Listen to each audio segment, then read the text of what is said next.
Hello guys, welcome back to our YouTube channel. स्वागत है आप सबका आपके अपने YouTube channel GS by Ankit Jha पे। इस वीडियो में हम लोग बात करने वाले हैं एलेट के एग्जाम की और एलेट के एग्जाम में किस तरीके की प्रिपरेशन हमको चाहिए। लास्ट मिनट के कुछ इंपॉर्टेंट टिप्स, क्या क्या इंपॉर्टेंट हो सकते हैं। तो we will be figuring out 4 important things. Difficulty level as compare to CLAT, कहां तक एलेट स्टैंड करता है। सेक्शनल गुड स्कोर, अब यहाँ पर क्लैट में अगर आप देखें तो there were 5 section, on the other hand यहाँ पर आपको 3 सेक्शन मिलेंगे बट एक्चुअली 4 सब्जेक्ट्स मिलेंगे। Then we have time management is the key, और लास्ट में एक्सपेक्टेड कट ऑफ, इस साल क्या उम्मीद हम कर सकते हैं। Now the very first thing is difference. अगर हम दोनों एग्जाम में देखें क्लैट और एलेट में, तो वो बहुत ज्यादा डिफरेंस है। अगर हम इनटेक्स की बात करते हैं तो भाई AILET is only for NLU Delhi, तो सीट भी आपके पास बड़ी लिमिटेड है। और अगर स्कोर्स की बात की जाए और एग्जाम के डिफिकल्टी लेवल की बात की जाए, वो भी काफी डिफर करता है। तो जल्दी से हम एक बार समझते हैं क्या फर्क है एलेट और क्लैट के एग्जाम के लेवल में, किस तरीके से हमको अपने आप को ट्वीक करना है, किस तरीके से हमको चेंजेस लाने हैं छोटे मोटे, जो हम एलेट का एग्जाम अच्छे से दे सकें। Let's begin. So guys, AILET में हमारे पास 150 क्वेश्चंस रहेंगे। 150 questions, 150 marks in 120 minutes. On the other hand CLAT में हमने देखा कि 120 क्वेश्चंस थे, 120 मिनट थे।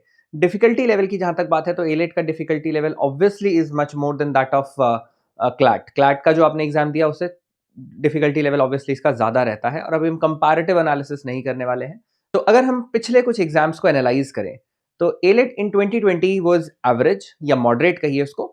AILET in 2021 was easy. AILET 2022 compare to that of 21 was difficult. AILET 2023 22 के कंपैरेटिवली और ज्यादा डिफिकल्ट था। एलेट 2024 2023 के कंपैरेटिवली भी ज्यादा डिफिकल्ट था। अब हमको ये कैसे पता चल रहा है, तो दैट्स क्लियरली जो कट ऑफ्स अगर आप देखोगे तो वहां से आपको एक आइडिया लगेगा। क्लैट सॉरी एलेट 2021 की अगर बात की जाए, कट ऑफ था जनरल कैटेगरी में 100 का। हम फर्स्ट राउंड की बात कर रहे हैं, जो लगभग 82 83 के आसपास आ गया था अगले ही साल 2022 में। 23 में फिर वो और घटा, 24 में अगर बात करें तो 70s में जा चुका है ये। बट अब इस साल क्या रहेगा, क्या इस साल एलेट भी क्लैट की तरह इजी जाएगा?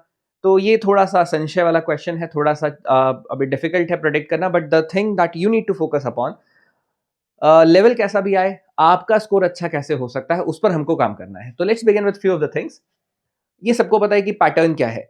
इंग्लिश 50 क्वेश्चंस आएंगे, सीएजी के आपके पास 30 क्वेश्चंस रहेंगे, एंड लॉजिकल जो रीजनिंग का पार्ट है वो 70 क्वेश्चंस का होता है। लॉजिकल रीजनिंग यहाँ पर legal reasoning plus analytical reasoning है। रीजनिंग के दो सेगमेंट आपको देखने को मिलेंगे और एक ही सेगमेंट में देखने को मिलेंगे। तो यहाँ पर लेवल ऑफ डिफिकल्टी अगर हम कहें तो अ, अगर कंपैरिजन अगर क्लैट से करते हो आप, तो ऑब्वियसली थोड़ा सा डिफिकल्ट आपको यहाँ पर मिलेगा। सो अगर इंग्लिश की बात की जाए, 50 में से कितने क्वेश्चंस हमको करने हैं, कितना छोड़ सकते हैं, क्या कर सकते हैं, उसको समझने के लिए बड़ा सिंपल है। यहाँ पर भी आपके pass on the similar line, for every correct response it will give you 1 marks, incorrect response will set you back by -0.25। तो यहाँ पर भी हम ग्रेस बिल्कुल नहीं लेने वाले कि हम कुछ तुक्के मार के आ जाएंगे, तो ऐसा बिल्कुल नहीं चलेगा। हाँ, यहाँ पर आपको ये चीज ध्यान रखनी है कि आप 150 क्वेश्चंस के लिए मत भागो। You don't have to attempt 150. Even it would be difficult for you to attempt 150. 150 तक आप जा ही नहीं पाओगे if you are a serious candidate. जो नॉन सीरियस है वो तो डेफिनेटली 150 क्वेश्चन कर देंगे 1.5 घंटे के अंदर या शायद 1 घंटे के अंदर। बट जो सीरियस कैंडिडेट है वो 150 क्वेश्चन नहीं करेगा। हो सकता है वो 100 ही क्वेश्चन करे विद 90% ऑफ एक्यूरेसी, हो सकता है 110 क्वेश्चन करे विद 85% ऑफ एक्यूरेसी। ये सब वायबिलिटी रहेगी।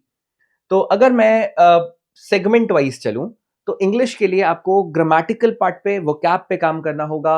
आपको सेंटेंसेस को सिंप्लीफाई करना आना चाहिए, उसको डिकोड करना आना चाहिए। ये सारे अगर टर्म्स क्लियर हैं आपको, वोकैब आपकी अच्छी है, जार्गन ऑफ वर्ड्स आपके पास अच्छा है, ग्रामेटिकल एरर आप नहीं करते हैं, तो आप डेफिनेटली इंग्लिश में एक अच्छा स्कोर अटेन कर सकते हो।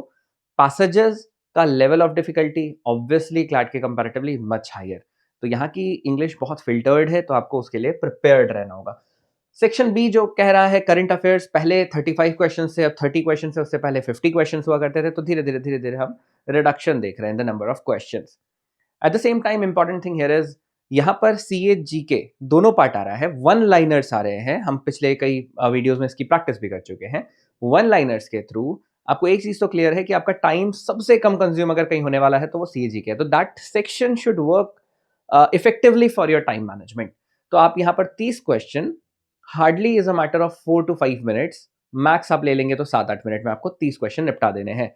सीए भी आएगी, जीके भी आएगी, history, polity, geography, eco, general science भी है यहाँ पर, अलॉन्ग विथ करंट अफेयर्स। अगर डिस्ट्रीब्यूशन पे जाओगे तो अराउंड 15 to 16 क्वेश्चन आपको सीए के मिलते हैं, अराउंड 3 to 4 क्वेश्चन आपको स्टैटिक के मिलेंगे, बाकी सब miscellaneous.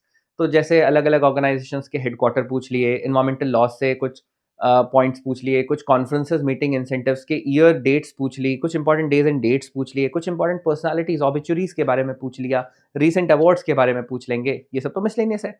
Similarly current affairs month on month ground पे अगर आप चीज़ों को फॉलो कर रहे हो तो लगभग चीज़ें आपकी कवर हो जाती हैं। पॉलिटी यहाँ पर एक पार्ट है, थोड़े बहुत आर्टिकल्स खास करके जो रीसेंट न्यूज़ में रहे हैं वो ज़रूर पता होने चाहिए। मूवीज़ वगैरह में कहीं कुछ आपने देखा, नोटिस में कुछ, तो वो इवेंट्स आपको पता होने चाहिए, सीक्वेंस ऑफ इवेंट उस चीज़ के साथ रिलेट करता हुआ, कुछ हिस्टोरिकल सिग्निफिकेंस इस चीज़ का कि भाई कोई इवेंट के 100 साल पूरे हो रहे हैं, 50 ईयर्स पूरे हो रहे हैं, फॉर एग्जाम्पल इमरजेंसी के 50 साल पूरे हो रहे हैं, इंपॉर्टेंट। आरएसएस के 100 ईयर्स कंप्लीट हो रहे हैं, important. Communist party of India के 100 साल पूरे हो रहे हैं, इंपॉर्टेंट। गांधी जी ने 1924 के बेलगांव सेशन में अध्यक्षता की थी, एक ही बार गांधी जी ने अध्यक्षता की है, 2024 में 100 साल हो गए, इंपॉर्टेंट। उनके अलावा किस किसने, बड़े लीडर्स ने एक एक बार कांग्रेस के हेड के रूप में अपनी सेवा दी है, इंपॉर्टेंट। तो ये कुछ फैक्ट्स रहते हैं और साथ ही साथ पिक्यूलियर चीज़ें, superlatives, highest, longest, shortest, smallest, biggest, इस तरीके से कुछ फैक्ट्स हैं। जैसे largest rail road bridge, longest rail road bridge आपसे पूछ लिया, सिमिलरली आपसे पूछ लिया highest road bridge, road tunnel highest कौन सा है, समुद्र में बना इंडिया में सबसे बड़ा रोड कौन सा।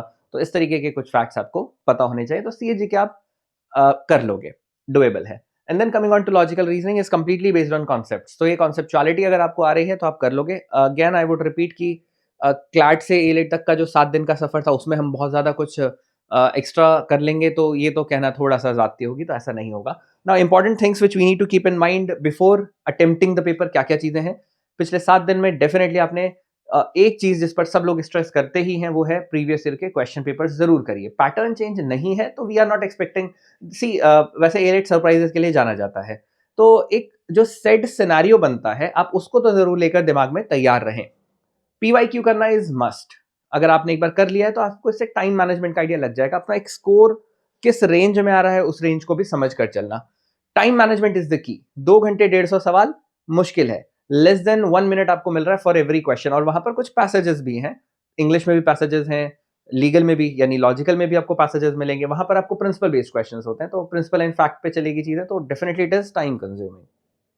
Focus on principle fact based questions in logical part, वहां पर ये इंपॉर्टेंट है। एनालिटिकल रीजनिंग इज इंपॉर्टेंट, तो जितने भी टॉपिक्स आप एनालिटिकल रीजनिंग के पढ़ते चले आए हैं, क्यूब्स डाइसेस से लेकर सेलॉग तक सब कुछ यहाँ पर रहेगा। Current affairs along with polity and economics, essence of static is there.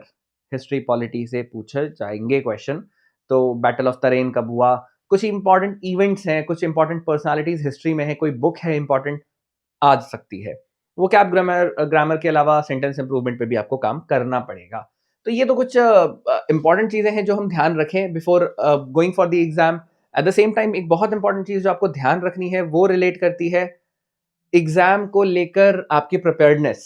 तो अपनी चेकलिस्ट से मैच कर लीजिएगा, अपना सेंटर वगैरह पहले देख लेना, कितने टाइम पहले आपको पहुंचना है, 1.5 घंटे पहले रिपोर्टिंग टाइम है, बी देयर। 15 मिनट बाद क्लोज हो जाएगा सेंटर, 2 o'clock से एग्जाम है, 2:15 पे सेंटर क्लोज हो जाएगा, तो ऑब्वियसली आप 1:30 से पहले पहले कोशिश करना सेंटर पे पहुंचने का। Carry water bottle transparent, no digital equipments are allowed, obviously आप क्लैट दे चुके हो, you have better idea about that. अगर हम अब आते हैं अटेम्प्ट्स की तरफ, कितना स्कोर मैं करूं कि मैं एक सेफ एनएलयू की तरफ, एनएलयू दिल्ली की तरफ पहुंच पाऊंगा सेफली। तो वैसे तो ये लेवल ऑफ डिफिकल्टी पर डिपेंड करता है, बट मैं आपको अटेम्प्ट्स की तरफ लेकर चलूं, तो अगर पेपर मॉडरेट आ रहा है, पेपर मॉडरेट हम इसलिए ले रहे हैं, देयर इज फेयर पॉसिबिलिटी, क्योंकि लगातार 3 साल से डिफिकल्टी लेवल बढ़ रही है, तो इस बार चांसेस है कि डिफिकल्टी लेवल को नहीं बढ़ाएंगे, बिकॉज कहीं ना कहीं एक सेटबैक होता है। बहुत लो स्कोर अगर जा रहा है, 50% के आसपास अगर एलेट का स्कोर जा रहा है, तो डेफिनेटली ये भी खुद एक एनएलयू दिल्ली के लिए भी क्वेश्चन मार्क हो जाता है। तो उस चीज पर definitely they will have some sense of discussion. तो अगर हम सब्जेक्ट वाइज चलें, तो लेट्स से अगर हम इंग्लिश की बात करते हैं जहां पर 50 सवाल आपके पास रहेंगे, तो आप अगर 25 से 30 तक भी पहुंच रहे हो,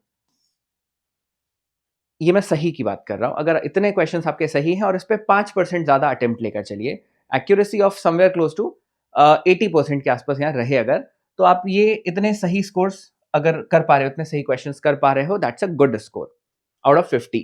30 तक जा रहा है, बहुत अच्छा स्कोर है। मॉडरेट पेपर में हम बात कर रहे हैं। अगर हम सीए जीके की बात करते हैं, तो करंट अफेयर्स और जनरल नॉलेज में भी 30 क्वेश्चंस रहने वाले हैं आपके, और any score above 18 is considered good score. 60% से ज्यादा, 70% यानी 21 तक जा रहे हो, बहुत अच्छा स्कोर है। तो यहां पर एक्यूरेसी ज्यादा रहती है सीएजीके में, क्योंकि आप अटेम्प्ट ही नहीं करते। अगर आपको नहीं आ रहा है तो you won't attempt it.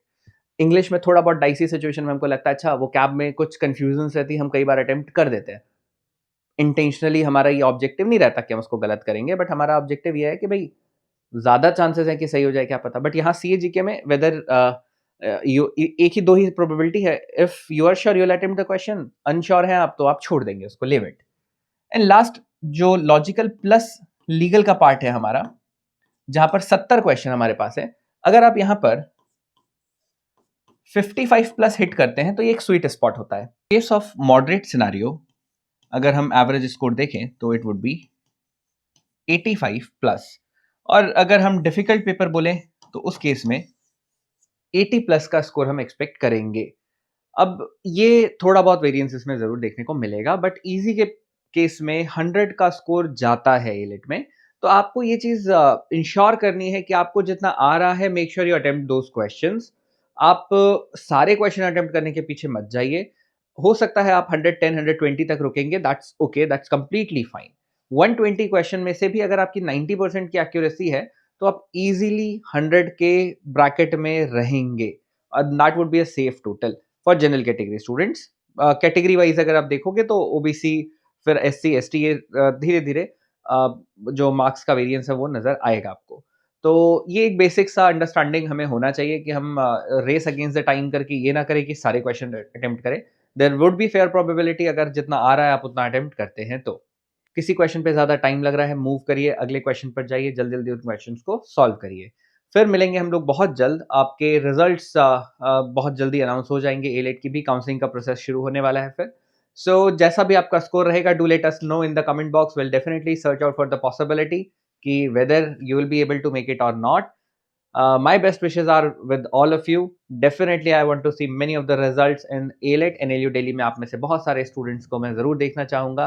With these wishes, इस वीडियो को हम लोग एंड करने वाले हैं। कुछ नए कंटेंट के साथ आपको मिलेंगे फिर बहुत जल्द। Till then, take great care of your health. Bye bye and thank you so much.